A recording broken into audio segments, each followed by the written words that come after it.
Hello and welcome everyone.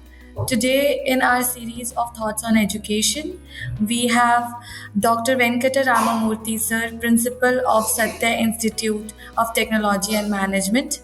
Welcome sir. How are you doing? I'm doing great. How are you? I'm doing wonderful, sir. So it's our pleasure to invite you in our platform, and we would like to know your thoughts and insights today. So, sir, my first question for you is how would you describe your institution? Satya Institute of Technology and Management, abbreviated as CTAM, is located in Vijayanagaram, and it offers 6 undergraduate courses and 2 postgraduate courses with a strength of about 1,500 students and about 70 faculty members. It's a very closely knit team. Teachers take care of the students and students take care of the teachers, and both are taken care of by the management very well. It's predominantly a teaching learning institute.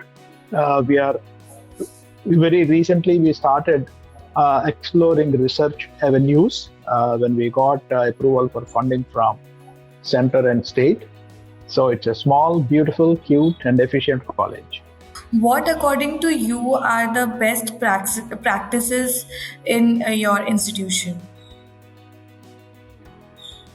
This is one question that we see in NAC and AICT again and again. Best practices, criterion 7, that is what we call.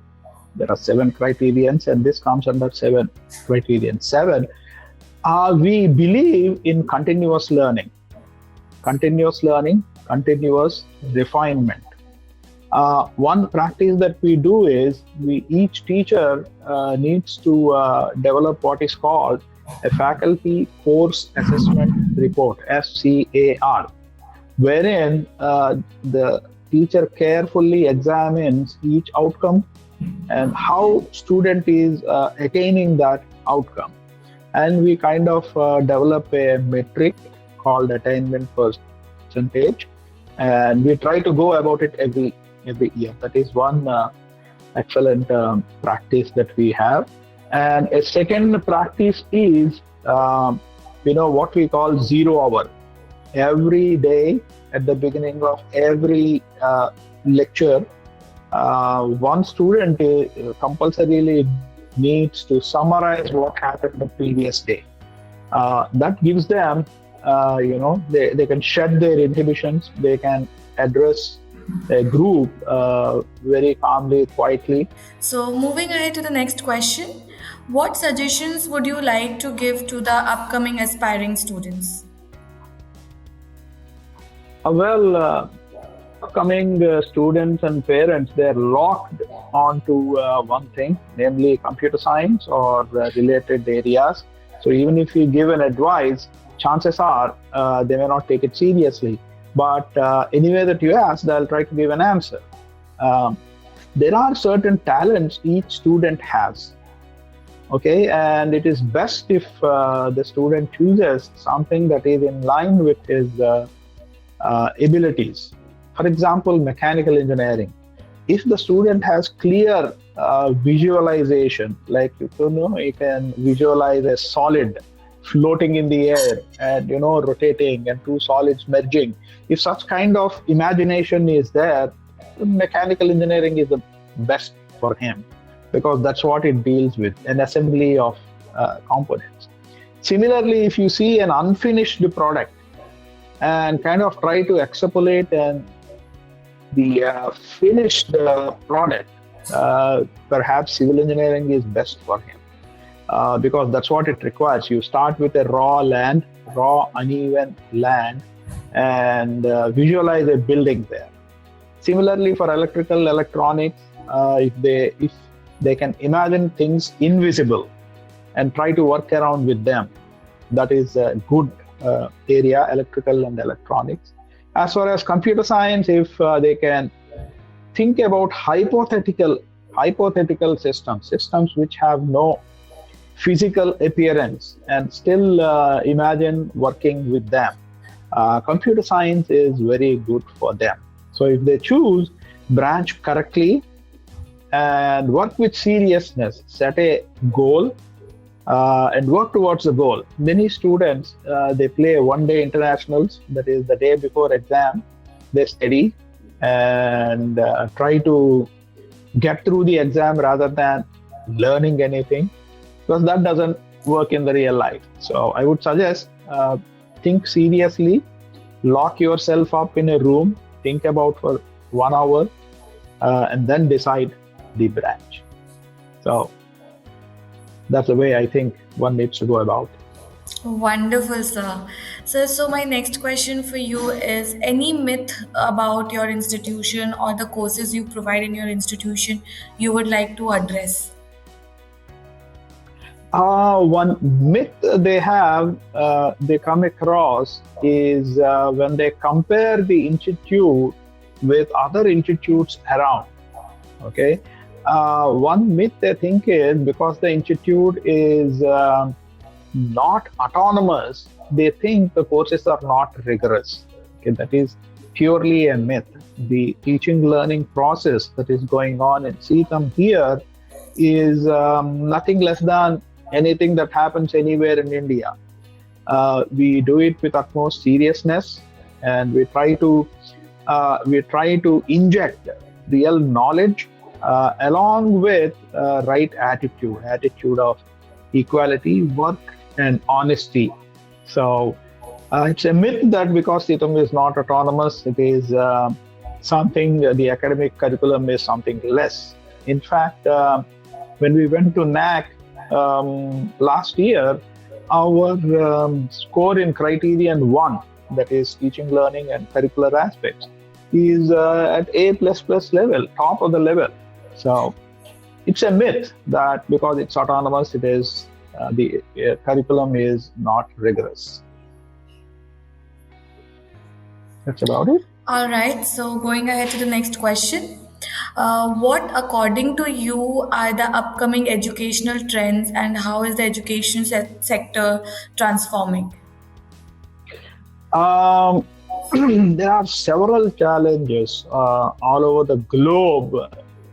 Many institutions are facing the challenges, and some of the very big institutes are also trembling at some of the trends. And one trend that came in is online courses. For example, if you see Coursera or TEDx courses, they are dealt very beautifully. Some of the courses, though they are non-contact and online courses, those are very rigorous.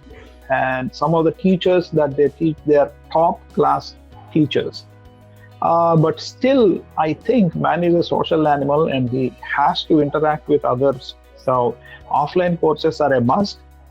Another trend that has already come is employers are no longer interested in the certificates. For example, when I joined my job, I think around 10 years ago, with a PhD and 100% score, the industry where I joined, they didn't even ask me where is your certificate. They did not even look at it. In fact, I was insisting that they look at it, but they said, no, why do we need your certificate? We need to know what you can do and how you can smoothen our manufacturing process. So that is one clear-cut trend. So students should not see and aspire for getting good scores, but rather aspire for good understanding and skills, hands-on skill. That challenge is really very difficult because the company would expect a mechanical engineer to perform from day one.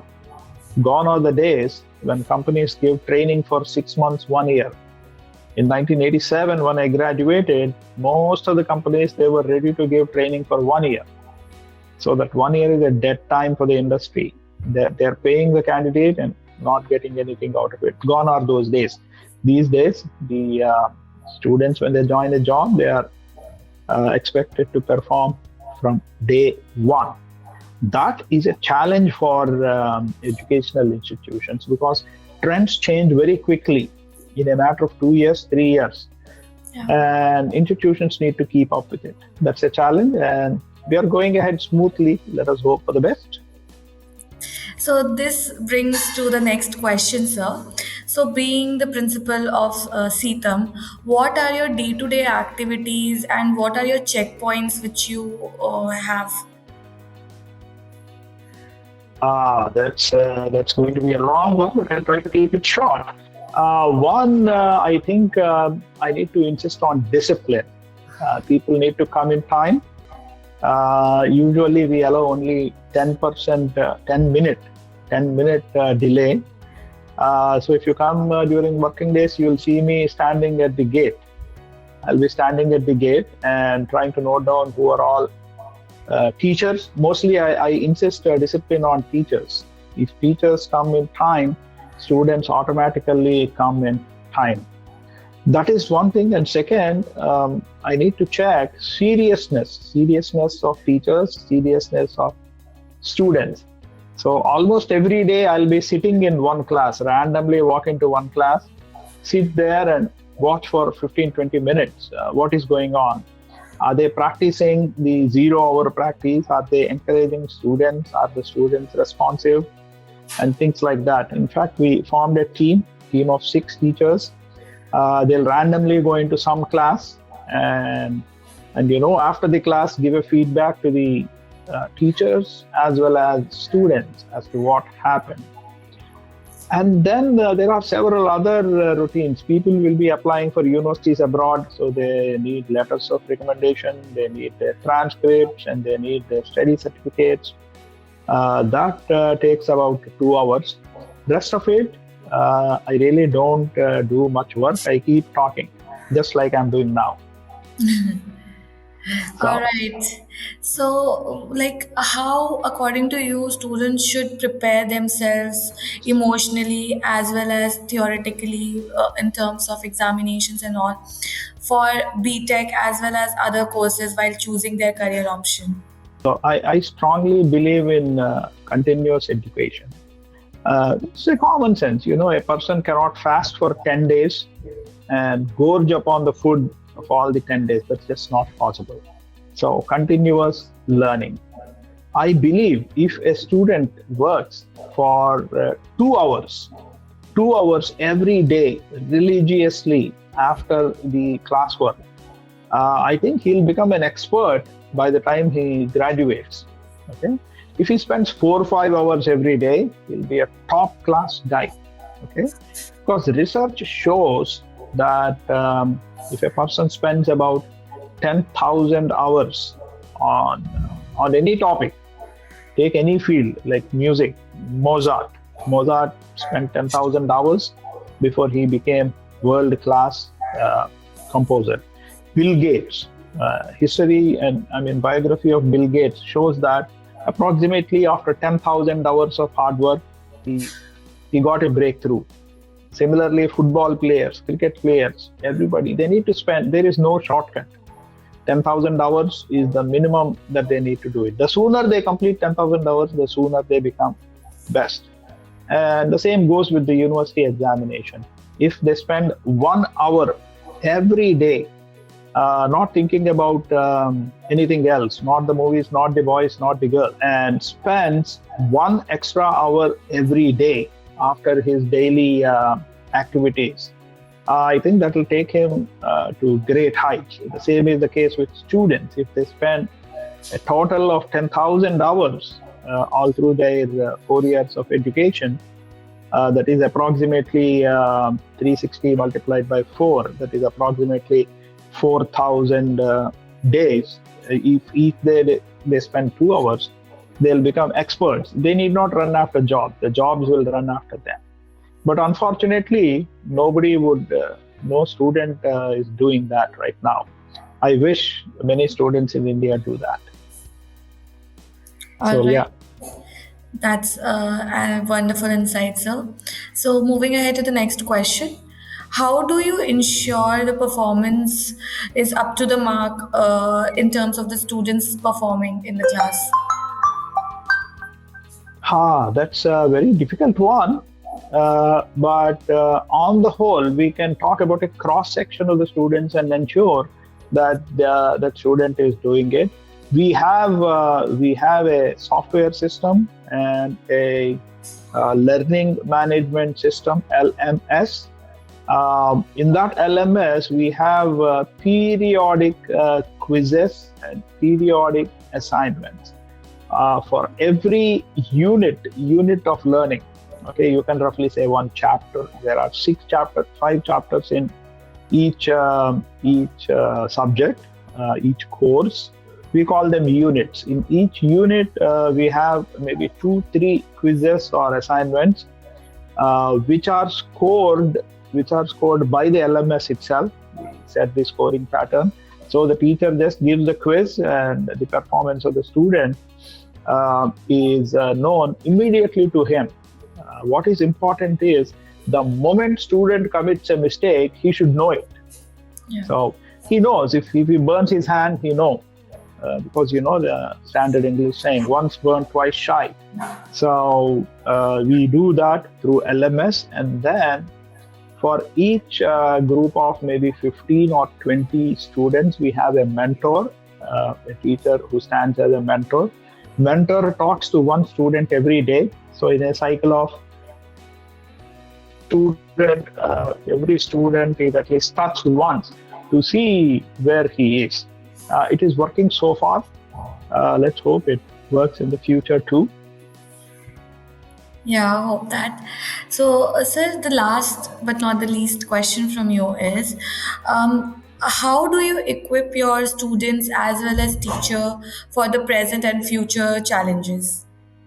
Okay, it's really challenging to do that because technology is changing every day. Trends are changing every day. Automation is coming in a big way. But for teachers, we insist on doing courses on NPTEL, which is National Program on Technology Enhanced Learning.